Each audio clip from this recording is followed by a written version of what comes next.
Loi la fai te ho zo siu na bol zawin pakai manin jingka pha un jingka pathian thu un sim hom ki ti ji a hele zakap bungli chang kana pat chang som chan an sim hom ki ni te chang khat na la wa ga ki sa le ki na hi ho za kon ham anti wa la wan nom sa ngai cha na ho ki sa to a kon chu hi lo ham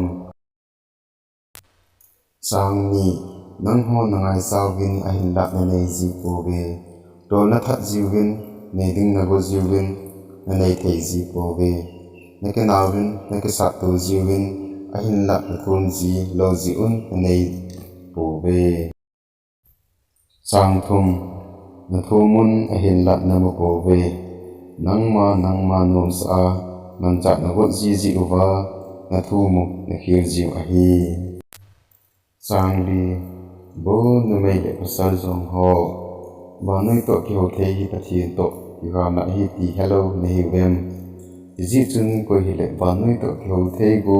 acha pathian me ma a hi chang nga sung mo wa cheng ta au hin thang thip na angai cha na hi ya pathian le ka bo ki si ku ki mo se hi za na ngai tu ham chang gu chuti sangin nung se na apibe zabowei yaji a chu aman pathian in mi